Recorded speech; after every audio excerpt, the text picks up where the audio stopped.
Bev Pomering, and I am the founder and executive director of the R.E.A.L Foundation, and I am one of those community organizations doing what I can to help break that stigma, help educate, and just provide that after trauma care that we all come across. Everybody has trauma in their lives. It may look a lot different for people, but we all have it.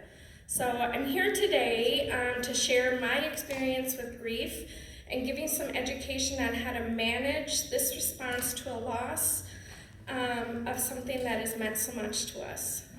Our culture is rooted in marking days on the calendar. Most everything we do is associated with a day of a week, a specific date, a month, or even a collection of them all. We schedule our lives around a work week. We, as Christians, honor God on Sundays. Other religions have specific days, weeks, and months honoring their cultures. We honor relationships with anniversary dates, and we each have a birthday. Mine just happens to be today. So, with this being said, it stands to reason that our grief ebbs and flows around the calendar as well.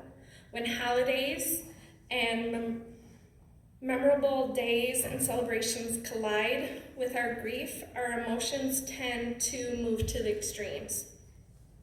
I hope I can shed some light on some signs, symptoms, and truths and coping skills that can help whether you're the one grieving or you're the one supporting. It would be easy if grief was just a checklist of items that we went through just as you were checking off a shopping list. But life isn't that easy. Grief looks different, like I said, from person to person. Some hide it, some live it out loud, some people fight it, and some deny it altogether. The main point I want to make sure that you get from this is grief is a natural, healthy reaction that happens when someone, something, or even hope ceases to exist. We carry it with us wherever we go, and it comes with an entire backpack of emotions. No one should try and make you wear their backpack or try to tell you what you should or should not take out of your own. They do not have the right to dictate how you handle your grief, but there are healthy and unhealthy ways to handle our grief. May I suggest a few scenarios that will help us process the grief in a healthy manner. When this backpack of grief arrives, we may just want to leave it sit there and never open it, but I believe if we do that, we're just creating a bomb waiting for it to explode. An alternative would be to pick it up, unzip it, see what's inside, and do I dare even suggest that we take an emotion out and share it with others? These emotions can be sadness, despair, anger, irritability, fatigue, anxiety, panic, fear, loneliness, hatred, and sometimes you feel all of them at the same time. Let's put the backpack on and carry it around a while. Unzip it, grab an emotion, talk about it. For a loved one who has died, let's say their name. Talk about what they meant to you. They are always a part of your life.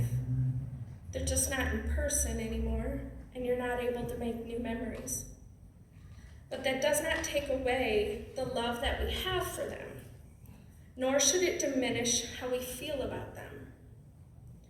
Take those emotions and feel them. The more we feel these emotions, the less there will be left over to put back into that backpack.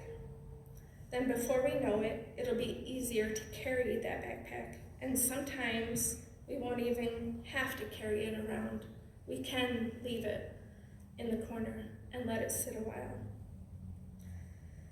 But sometimes there's a day or an event or a memory that can trigger different emotions from one that you just felt about the same day, event, or memory. Please know that our backpacks are our own.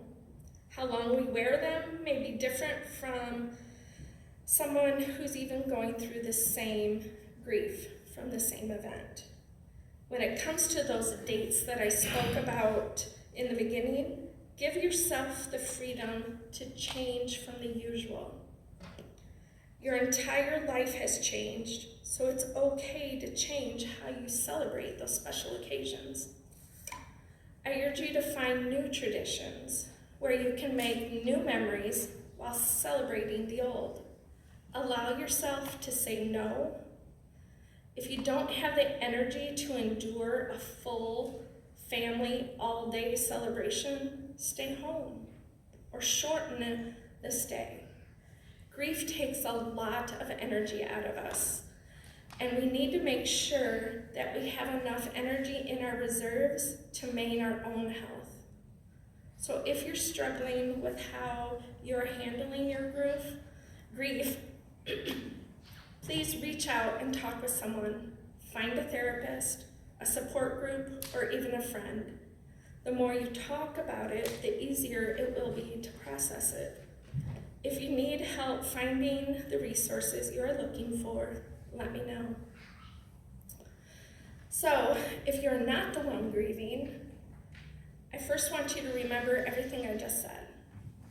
This is a battle they are going through. Please keep in your mind that they may be feeling like they have just lost theirs. Deep grief causes the brain to become foggy. I believe it is an inherent coping skill that we are given. There is only so much that one person can handle at one time. Give them grace. Give them room to struggle. Encourage them that this is temporary. Overwhelming grief does not have to last forever. Like I said, grief itself does not have a checklist to achieve an ending, but the weight of it does end. We can learn to find joy in our journey, and it's okay to be happy again. Other ways to support someone is be available to listen. Give them a safe place to share how they're feeling with no judgment. Don't tell them how to grieve. Be patient and encouraging. Tell them the memories you have of their loved one.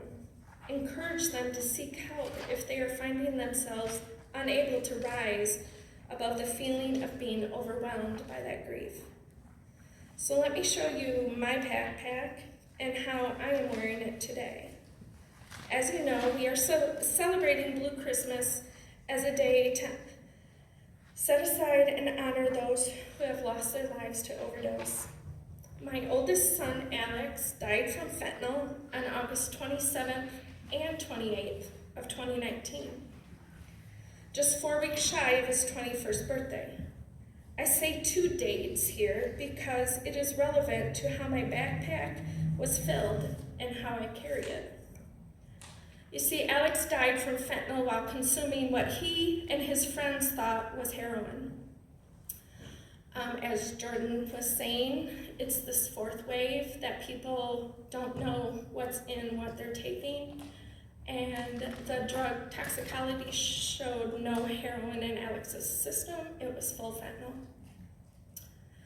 So when they consumed this, they went about their plans, and he lied there overdosing. His body slowly shut down, and well over an hour later, they finally decided that he was not just in a nod. A sheriff's deputy arrived and restarted his heart with naloxone. His body was brought back, but his mind and his soul had already left. 20 hours later, after trying to donate his organs, Alex took his final breath. Now with this backpack, God has blessed me with the grace and the mercy and the love that fuels my heart to share Alex's beautiful character of living real. He loved relationships. He was empathetic by walking with anyone where they were and who they were, and he loved them for it. He was authentic because he knew who he was. He shared his life with everyone, and most of all, he loved. We are now celebrating our 5th Christmas without Alex. I have felt every emotion and feeling known to man, usually more than one at a time. I still struggle with knowing what to do with certain feelings, but that's okay. I wrestle with it, I wear it a while, and then I realize I can put it down and move on to the next. I have changed how I celebrate holidays. I allow myself to change my mind. I allow myself the freedom to feel okay about attending a celebration one year, but not the next. It all depends on how I'm feeling at that time.